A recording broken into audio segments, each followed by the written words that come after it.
అమ్మా. అప్పు పేరు చెప్తే నిప్పుల్లోంచి లేచొస్తారు. మీరెలా చేస్తారు? ఒకవేళ మీరు నిజంగా చచ్చినా మీ అప్పు తీర్చాక మేము వెళ్తాం. సరేనా అమ్మా? అలా అయితే వెళ్తాను. చావడానికా అమ్మా?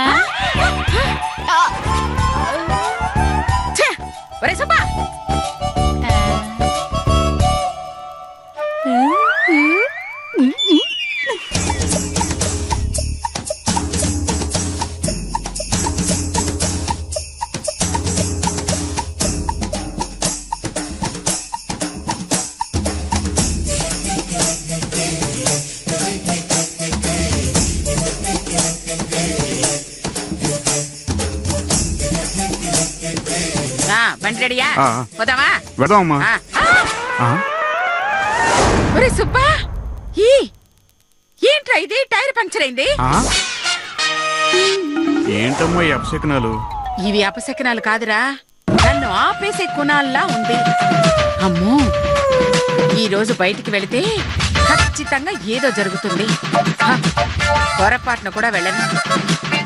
అసలు ఈ అపశకనాలు ఎదురవటానికి కారణం పొద్దున్న దేవుడికి హారతి ఇవ్వకపోవటమే. అర్జెంటుగా వెళ్ళి హారతి ఇచ్చేసి వస్తాను. అలాగే.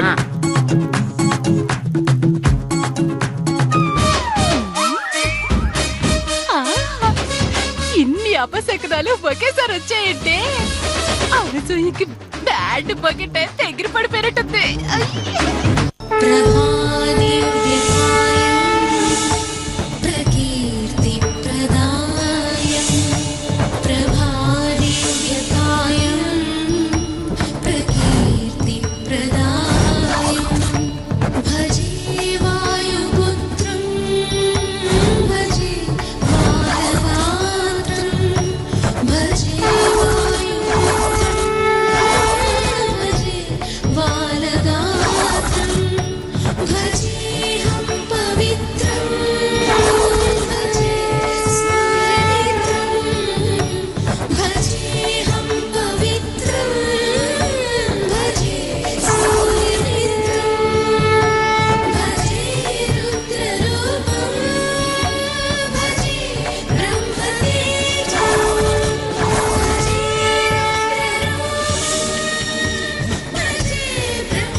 ఏమిటిది? గతంలో ఎప్పుడూ లేని అశాంతి ఆ మధుమతి కళ్ళల్లో కనిపిస్తుంది. యుద్ధానికి వెళ్లే ముందు సైనికుల్లా, తుఫాను వచ్చే ముందు ప్రశాంతతలా, సునామీ వచ్చే ముందు సముద్రంలా ఆమె ముఖంలో గాంభీర్యం భయాన్ని కలిగిస్తుంది. ఏమైందో వెళ్ళి అడుగుదామా? వద్దులే, ఇప్పుడు ఇది సమయం కాదు.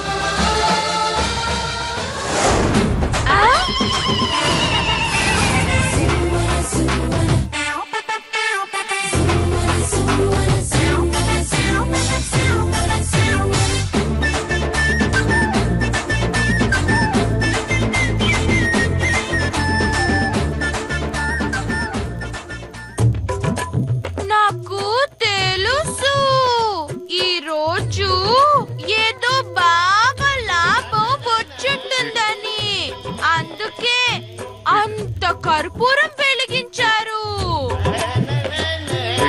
హారతి ప్లేట్ ఉండగా కర్పూరం చేతిలో వెలిగించడం ఏంటి? ప్లేట్ లో వెలిగిస్తే ప్లేటు అరిగిపోతుందని. ఏమో అనుకున్నాం కానీ నిజంగా అత్తయ్య గారు చాలా గ్రేట్. ఇలా ఎంతమంది వెలిగించగలరు చెప్పు? ఎదవ చెయ్యి కాలితే కాలింది కానీ అత్తయ్య గారి గొప్పతనం గురించి తెలిసింది. వారం రోజులు వెలిగించాల్సిన కర్పూరం ఒక్క రోజులోనే వెలిగించేవేంటి నానమ్మ? నేను అడగాలనుకున్న క్వశ్చన్ వాడు అడిగేశాడు. ఓ దేవుడా, మమ్మల్ని కష్టాల నుంచి కాపాడమని వేడుకోటానికి అంత కర్పూరం వెలిగించాను నాన్న. మరి రూపాయి బిల్లు ఎందుకు పెట్టావు నానమ్మ? ఆ దేవుణ్ణి కష్టాల నుంచి కాపాడ్డానికమ్మా. ఆ దేవుణ్ణి మీరు కష్టాల నుంచి ఎలా కాపాడతారు?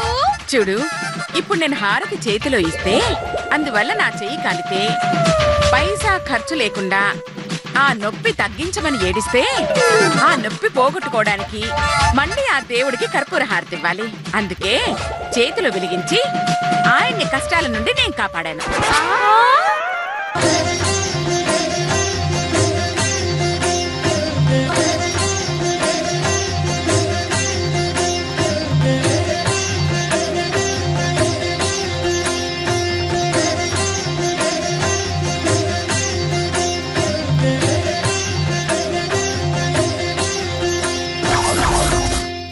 స్వామి, ముందు పిల్లి, ఆ తరువాత బల్లి, బయటికి వెళ్ళగానే ట్యూబుకు చిల్లి, ఇలా ఒకదాని తర్వాత మరొక అపశకనం చూపించా.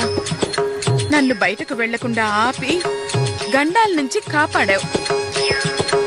అలాగే రాబోయే ఆపదల నుంచి వచ్చే గండాల నుంచి నువ్వే నన్ను రక్షించాలి తండ్రి.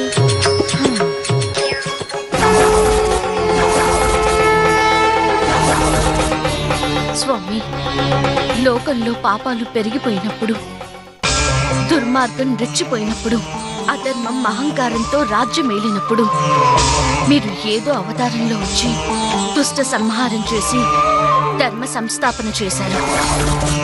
అలాంటి పాపులను శిక్షించడానికి మీరు మళ్ళీ ఏదో రూపంలో రావాల్సిన సమయం వచ్చింది స్వామి.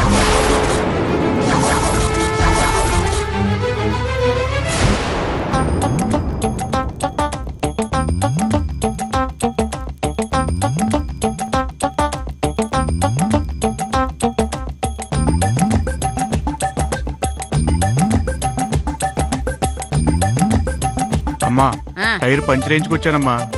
వెళదామా అమ్మా? వద్దులేరా, ఈరోజు బయటికి వెళ్దాం అనుకున్నప్పటి నుంచి అన్నీ అపశకునాలే. ఇలాంటి టైంలో బయటికి వెళ్ళటం అంత మంచిది కాదులే. నిజమేనమ్మా. ఒకసారి మా మావయ్య పొలానికి వెళ్తుంటే ఒక నల్ల పిల్లడ్డు వచ్చింది. అదేం చేస్తుందిలే అని పొలానికి వెళ్తే ఒక పిచ్చి కుక్క కరిచింది. కాకపోతే కరిచిన కుక్క వెంటనే చచ్చిపోయింది. మా మావయ్య మాత్రం కొన్నాళ్ళ తర్వాత చచ్చిపోయాడు. పిల్లెదురొస్తే ప్రాణగణం అని తెలియక ప్రాణాలు పోగొట్టుకున్నాడు. నిజమా? అవునమ్మా, కొన్నేళ్ల క్రితం రెడ్డి గారింట్లో మా పెద్దమ్మ పనిచేస్తుంటే బల్లి మీద పడిందట. కంచికెళ్ళి ఎంటి బలికి దండం పెట్టుకుంటే గండం పోతదని రెడ్డి గారు చెప్తే మా పెద్దమ్మ వెళ్ళలేదట. బలి లేదు పిల్లి లేదని ఎలకుండా మానేసింది. అంతే. ఆ తర్వాత 6 నెలలకి కారు కింద పడి నోరు ఆరు తెరుచుకుని చచ్చిపోయిందమ్మా. ఏమే, అపశకనాల మీద నేనేమైనా సినిమా తీస్తున్నారనుకున్నారా? పోటీలు పడి ఇద్దరు కథలు చెప్తున్నారా? వెళ్ళి పని చూసుకోండి. వెళ్ళరా.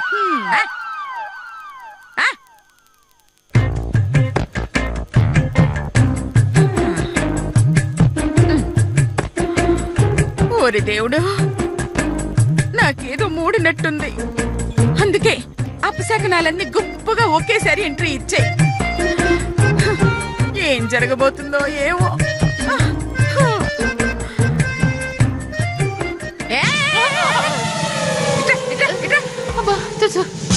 ఏంటి డబ్బా?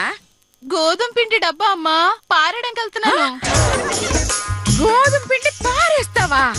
అంటే ఇది 7 సంవత్సరాల క్రితం పిండమ్మా. పురుగు పడితేను పారేస్తున్నాను. ఏంటమ్మా? చూపించా.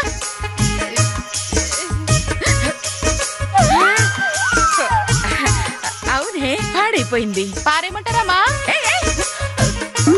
నేను పాడైపోయింది అన్నాను గాని పారేయమన్నానా?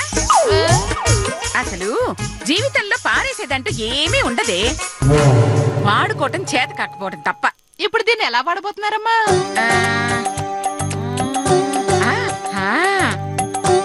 ఫేస్ ప్యాక్ లా. ఏంటి ఫేస్ ప్యాక్? గోధుమ పిండిలో తులసాకు రసాన్ని కలిపి ముఖానికి రాసుకుంటే చర్మం నిగనిగా మెరిసిపోతుందంట. కానీ ఇందులో పురుగులున్నాయమ్మా. ఇంకా మంచిదే, వాటిని ఏరి మన కోళ్లకు వేసేసే, ఒక పూట దాణా కలిసి వస్తుంది. ఆ, పిండిలో పురుగులు కూడా వదలరా అమ్మా. దొరికితే పేడలో పురుగునే వదలను. దొరికాక పిండిలో పురుగుని ఎలా వదులుతానే? ఇదిగో వెళ్ళి పిండిని పేస్ల బాగా కలిపి తీసుకురా వెళ్ళు. నువ్వు చచ్చినా మారవే.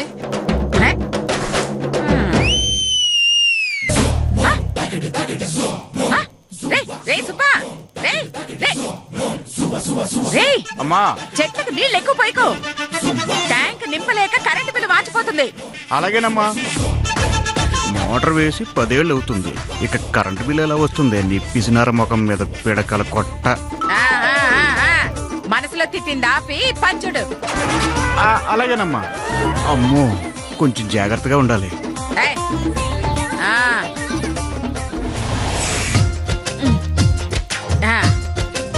ఏమేమంగా వస్తున్నానమ్మా. రా. ఇదిగోనమ్మా. ఏది అది లెక్క.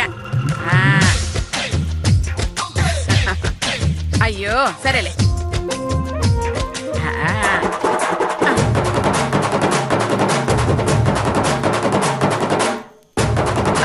అయ్యో జాగ్రత్త.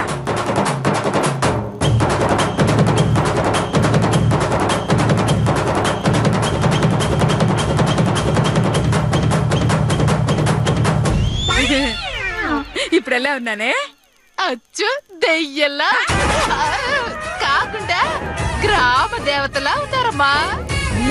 చూడు, 5 నిమిషాల్లో నా మొహం ఎలా వెలిగిపోతుందో తెలుసా? నువ్వేం బాధపడకు, నువ్వు కూడా కొంచెం రాసుకుందోలే. ఫేస్ లేదు కదమ్మా. నేను తీసేసాక ఇస్తాగా. అంటే కడుక్కోరా? అయ్యో, కడుక్కుంటే పోతుంది, అదే గీక్కుంటే నీ మొహానికి కూడా వస్తుంది. నీ పిసినారి పనులతో నాకు పిచ్చికెలా ఉంది. తన కర్మ.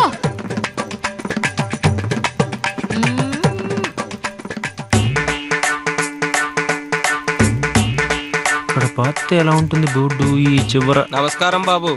ఎలా కిట్టయ్యా, ఏంటి ఇద్దరు వచ్చారు? నేను ఒక్కడేగా రమ్మన్నాను. ఒక్కరినే రమ్మన్నారు గాని, కాకపోతే 2 గొయ్యలు తవ్వాలని ఇద్దరము వచ్చాం బాబు.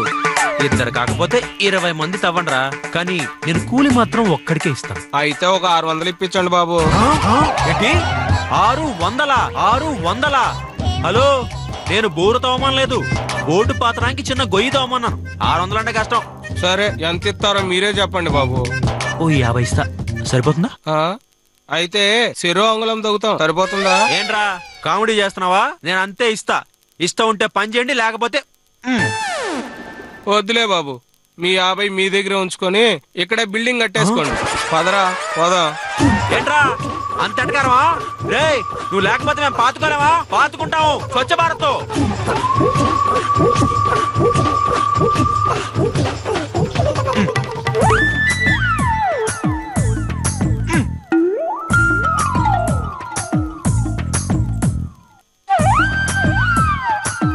ఎవరు చూడలేదుగా, బాగా బరువు ఉంది.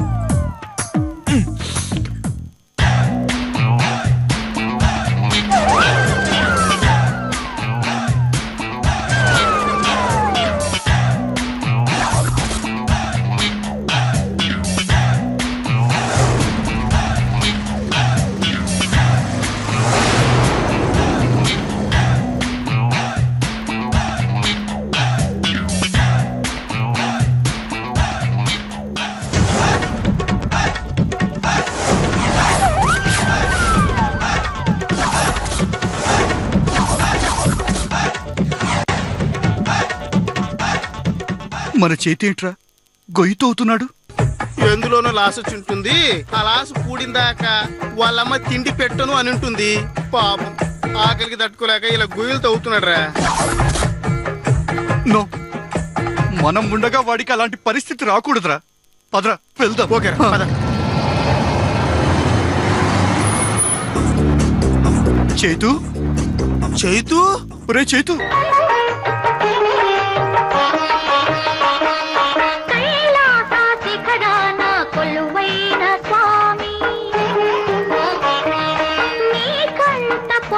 వెలసిన గంగమ్మ తల్లి మనసున్న మంచోళ్ళే మహారాజులు మమతంటూ లేనోళ్ళే నిరుపేదలు ప్రేమే నిరూపం త్యాగం నీ ధర్మం ఎవరేమి అనుకుంటే నీకేమిలే రాజువయ్యా మహారాజువయ్యా రాజువయ్యా మహారాజువయ్యా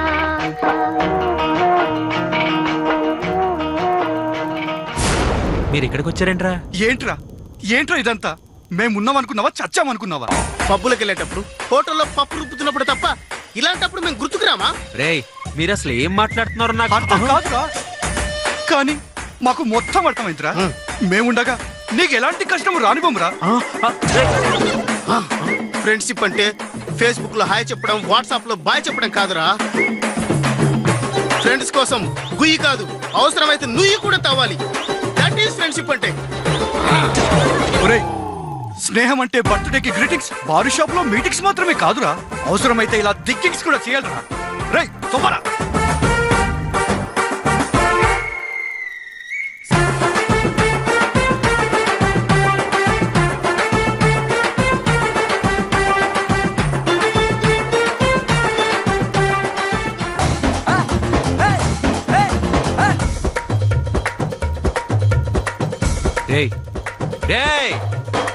అసలు మీరు ఎందుకు గొయ్యాలు తవ్వుతున్నారా? ఆపండ్రా. మమ్మల్ని ఆపొద్దు. రేయ్ తవ్వరా. రేయ్ నేను చెప్పేది వినండ్రా. మేమేం వినం, మాకేం చెప్పొద్దు. నువ్వు తవ్వురా.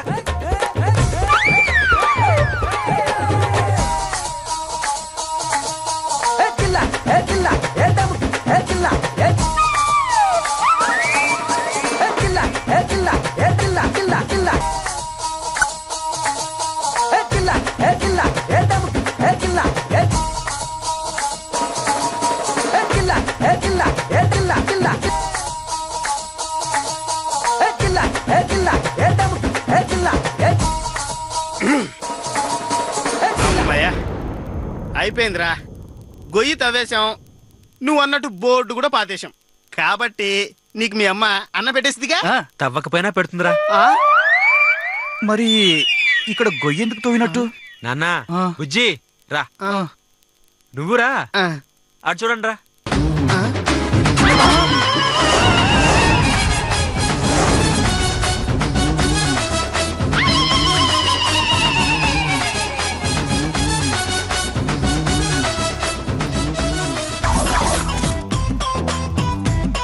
అంటే ఈ బోర్డు పాత్రలకు తవ్వుతున్నావా?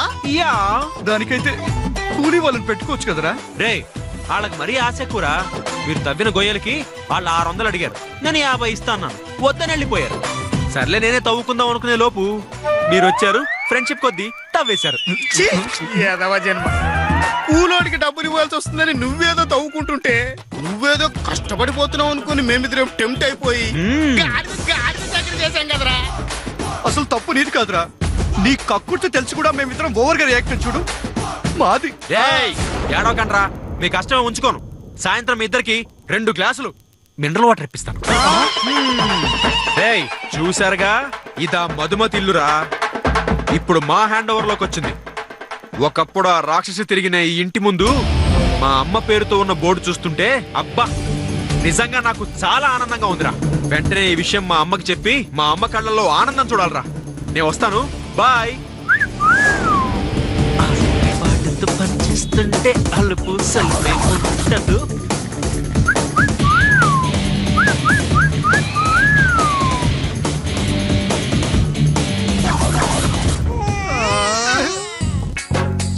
₹2 కిలో బియ్యం ప్రవేశపెట్టిన సీఎం నందమూరి రామారావు గారు.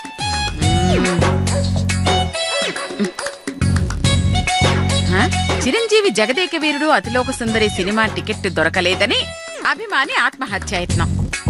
అరే, జగదేక వీరుడు అతిలోక సుందరి సినిమా నా చిన్నప్పుడు కదా వచ్చింది. పేపర్లు ఇప్పుడేసారేంటి? ఆ పేపర్ కూడా చిన్నప్పుడుదేనమ్మా, మీరు ఇప్పుడు చదువుతున్నారు. నిజమేనే. నేనేదో ఊరు వెళుతూ పక్క సీట్ ఆయన్ని పేపర్ అడిగితే ఇచ్చాడు, తీసుకోకుండానే దిగిపోయాడు. అప్పటిది ఈ పేపరు. వాడు తీసుకోకుండా దిగడం కాదు, మీరు ఇవ్వకుండా దిగిపోయారమ్మా. అప్పటి నుంచి నెలకోసారి అదే పేపర్ చదువుతున్నారు. అలా 10 ఏళ్ల క్రితం పేపర్ చదవకపోతే కొత్తది కొనుక్కోవచ్చు కదమ్మా.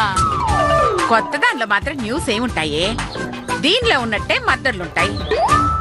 కాకపోతే చంపినోడు పేర్లు ఊర్లు మార్పు. దీనిలో ఉన్నట్టే యాక్సిడెంట్లుంటాయి. చచ్చినోడు పేర్లు ఊర్లు మార్పు. దీనిలో ఉన్నట్టే ఆత్మహత్యలు ఉంటాయి. పోయినడు పేర్లు ఊర్లు మారతాయి, అంతేనా? అంతే. అప్పటికి ఇప్పటికి అన్నీ అలాగే ఉంటాయి, ఒక్క పేర్ల మార్పు తప్ప. అందుకే నేను పేపర్ కొన్ను. ఎవరైనా కొంటే చదువుతాను. ఇలా నొక్కేసా. పిచ్చివాగుడు వాగితే వచ్చే నెల పేపర్లో నీ వార్త పడుతుంది. అనసూయమ్మ ఆరోగ్యం బాగాలేదని అన్నం మానేసి ఆత్మహత్య చేసుకున్న మంగ అని.